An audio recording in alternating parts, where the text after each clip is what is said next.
सुनो सुनो, एक समय की बात है। देवर्षि नारद नारायण नारायण का जाप करते हुए वैकुंठ पहुँचे। भगवान विष्णु ने मुस्कुराकर स्वागत किया।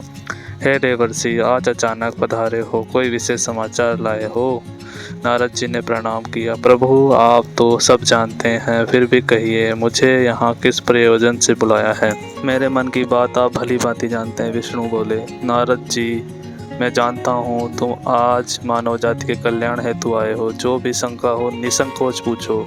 नारद जी ने कहा, प्रभु, ब्रह्मा जी ने स्त्री पुरुष का निर्माण किया, पर किन्नरों की उत्पत्ति कैसे हुई, जो न पूर्ण पुरुष है न स्त्री है? विष्णु मुस्कुराए। देवर्षि, इसका उत्तर महाराज सूतम की कथा में छिपा है। नारद चकित हुए। प्रभु, महाराज सूतम कौन थे?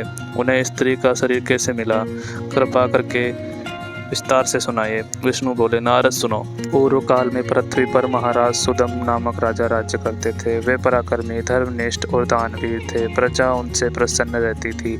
एक दिन वे शिकार हेतु जंगल गए। जंगल सुंदर था, पर उसमें भगवान शिव की माया बसी थी। जैसे ही वे उसमें प्रवेश किए, उनका शरीर स्त्री में बदल गया। सिपाही भी स्त्रियां बन गए।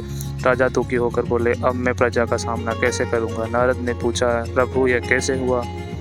विष्णु बोले। नारद, एक समय भगवान शिव और पार्वती उसी वन में विहार कर रहे थे।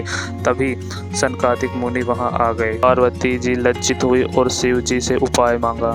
शिव बोले, अब से इस वन में कोई पुरुष आएगा वह स्त्री बन जाएगा। महाराज सुदम इस श्राप से अनजान थे। वन में प्रवेश करते ही वह इला नामक स्त्री बन गए। इला वन में रहने वाली एक दिन चंद्रमा के पुत्र बुद्ध से उसका मिलन हुआ। दोनों में प्रेम हुआ और विवाह हुआ। उसने पूर्वा नामक पुत्र हुआ। कुछ समय बाद इला को अपने पुरुष रूप की याद सताने लगी। उन्होंने विशिष्ट मुनि को याद किया। विशिष्ट आए और शिव की आराधना की। शिव प्रसन्न हुए और बोले, सुदम एक मास पुरुष और एक मास स्त्री रहेंगे।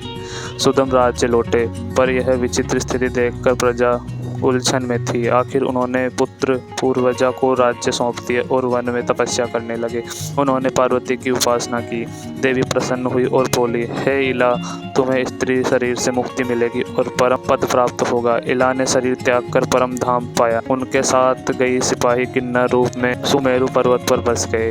इन्हीं से किन्नर जाति की उत्पत्ति हुई। नारद जी संतुष्ट होकर बोले, प्रभु, रहस्य अब स्पष्ट हो गया। धन्यवाद।